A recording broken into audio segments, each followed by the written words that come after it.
Il y a un an, le 1er octobre 2017, la Catalogne votait en faveur de son indépendance. Le président Carles Puigdemont fait alors face à l'intransigeance de l'Espagne et la déclaration d'indépendance quelques semaines plus tard sera le début d'un parcours chaotique où il s'exilera à Bruxelles et en Allemagne. L'ancien président de Catalogne est donc notre invité. Il répond à vos questions, Thomas, ce matin. Bonjour Carles Puigdemont. Bonjour. Vous êtes donc réfugié en Belgique pour échapper à la justice espagnole, loin de la Catalogne, loin de votre combat. Est-ce que vous serez prêt un jour à rentrer chez vous et aller en prison ? En fait, je suis prêt de rentrer chaque matin lorsque je me réveille et je me dis moi-même, c'est le dernier jour que je passe en exil.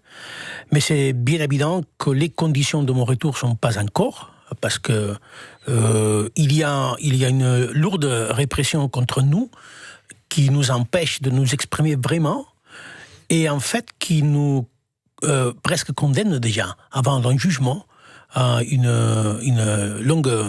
long séjour dans une prison.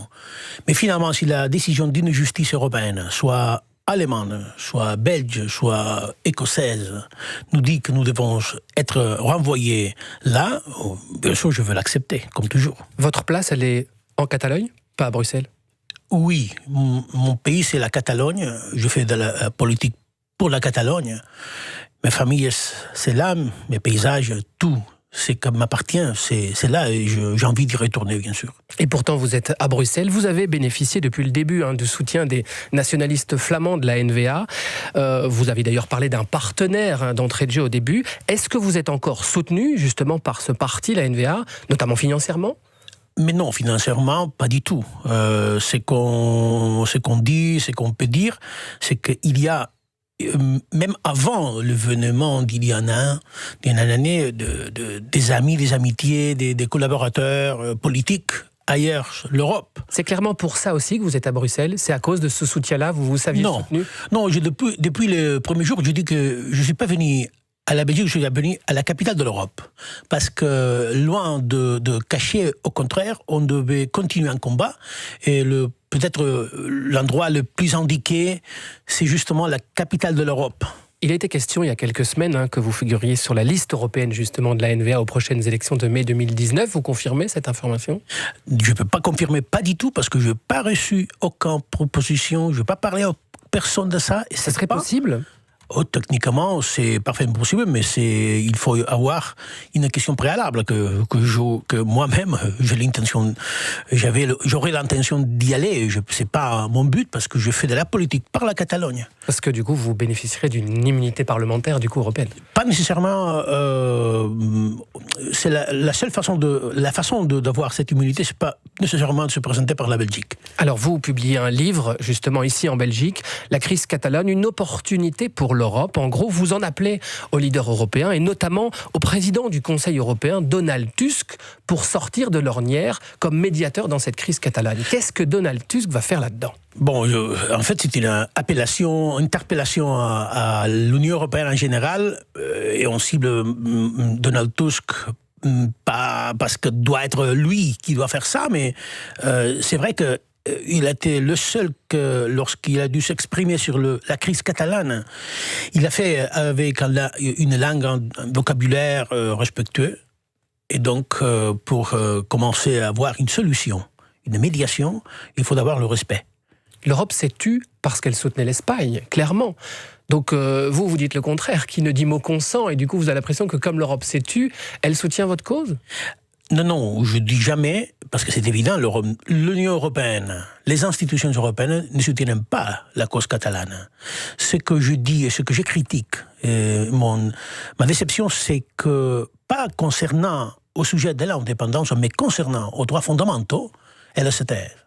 Parce que le 1er octobre, il y a une brutalité policière, il y a une répression politique contre des politiciens qui c'est inacceptable dans le cadre des droits fondamentaux de l'Union européenne. N'importe si c'est en Catalogne, à l'Hongrie ou à la Pologne, ça nous concerne tous. Il y a eu 800 blessés justement ce 1er octobre, il y a un an, et ça vous reste en travers de la gorge, si j'ose dire. Oui, ça sera une journée qui va rester à la mémoire. Surtout parce qu'il y a, malgré toute cette violence, il y a presque 2 400 000 Catalans qui sont allés à voter.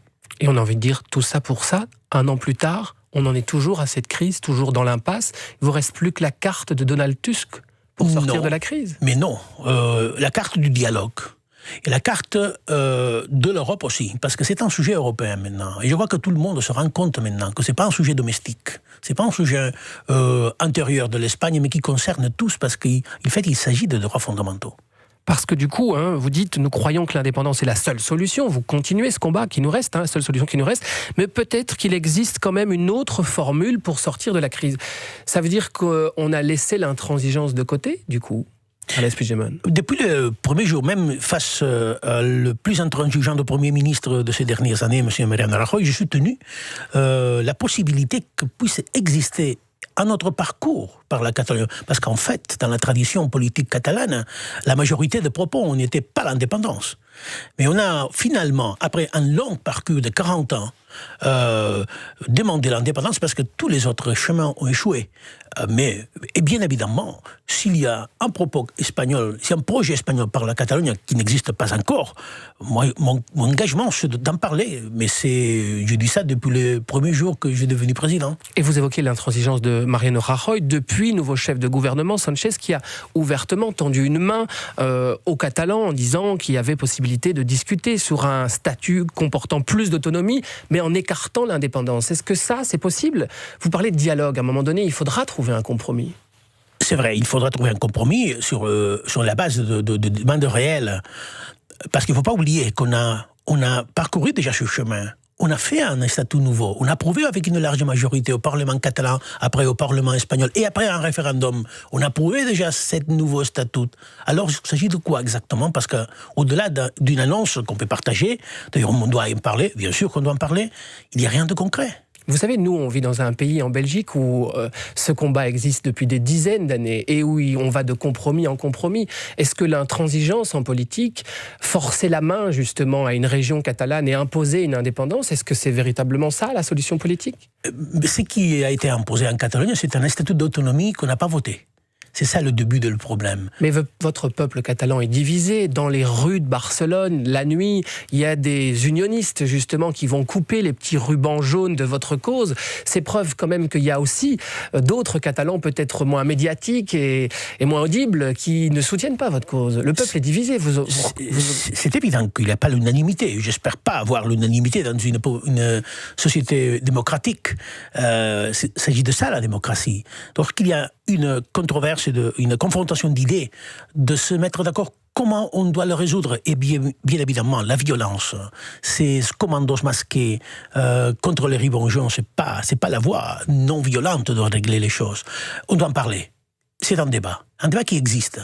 La démocratie a inventé une méthode pour résoudre ces questions, que c'est la parole, c'est donner la parole au peuple. Mais vous reconnaissez qu'il y a eu aussi une violence politique de votre part, dans votre combat, d'amener cette déclaration d'indépendance au Parlement, de forcer la main sur un débat qui n'est pas forcément noir ou blanc ?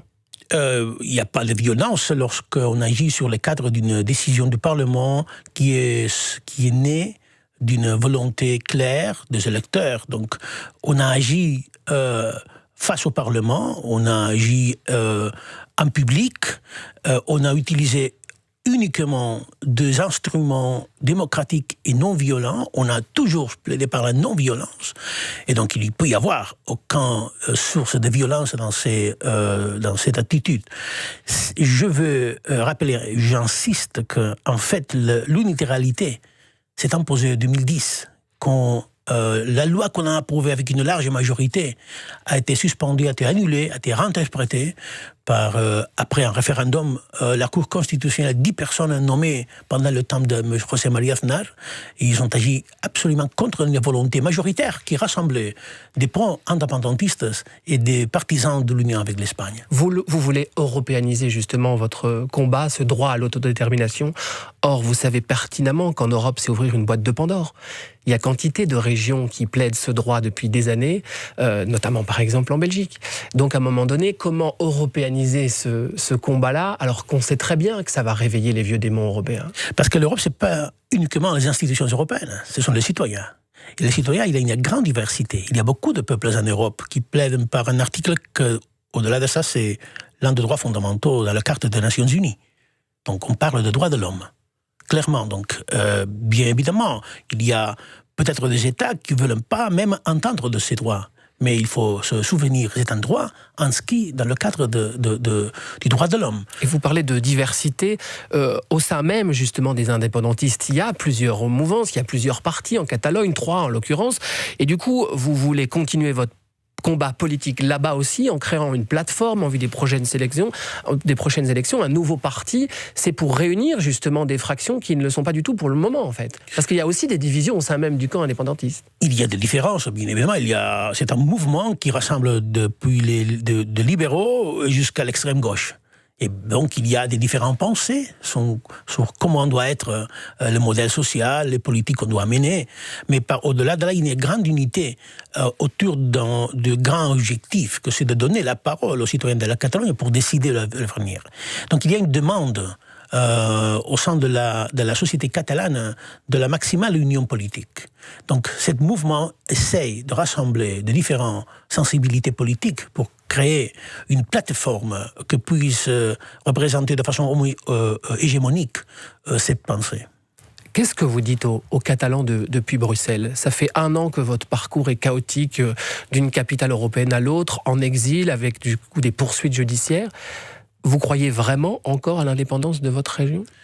D'accord, c'est pas un parcours chaotique parce que ce que je fais par l'Europe, ça a justement été parcourir l'Europe pour m'exprimer. Et c'est ça que j'ai essayé de trouver, j'ai finalement trouvé ici en vivant au centre de l'Europe. J'ai pu parler aux Finlandais, aux Danois, aux Allemands aussi, aux Suisses. Et au final, ça ne bouge pas ? Mais ça commence à bouger parce qu'il y a un changement à l'opinion publique européenne. Et du coup, vous croyez encore en l'indépendance de votre région ? Bien sûr que je crois à l'indépendance, parce que on a essayé tous les autres chemins. On a essayé les chemins du changement du statut d'autonomie, les accords avec l'Espagne, et tout ça a échoué. Il y a une majorité de gens qui demandent de s'exprimer sur ces sujets. Donc la politique s'agit aussi, je crois, de faire casse, d'écouter et d'essayer de faire, malgré la difficulté évidente d'un chemin comme tel, les citoyens. Alors vous avez eu un successeur, Quim Torra, là-bas sur place. Du coup, quel est encore votre rôle ? Moi, je suis encore membre du Parlement catalan. Je suis les têtes de liste de Junts per Catalunya. Et votre avenir, il est politique ? Au court terme, oui. Mais au mi-terme et long terme, pas du tout. Alors un petit mot sur une autre personnalité politique qui s'invite justement en Catalogne. Manuel Valls, ancien Premier ministre français, annonce sa candidature pour la mairie de Barcelone. Les prochaines élections, c'est aussi en mai 2019, justement à Barcelone. Vous le connaissez ? C'est plausible ? Je l'ai rencontré une seule fois. C'est parfaitement possible qu'il puisse se candidater. C'est son droit. Mais ce parachutage...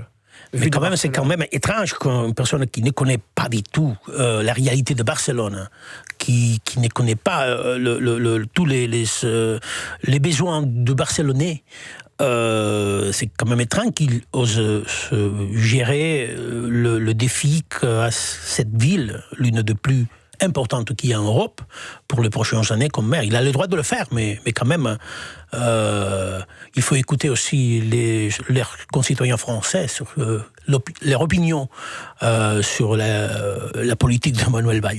Merci beaucoup Carles Puigdemont d'avoir été avec nous ce matin pour évoquer cette actualité. Je ne suis pas venu en Belgique, je suis venu dans la capitale de l'Europe, nous disiez-vous. Je crois toujours en l'indépendance de la Catalogne. Voilà pour quelques déclarations de Carles Puigdemont, l'ex-président de la Catalogne, dans Matin.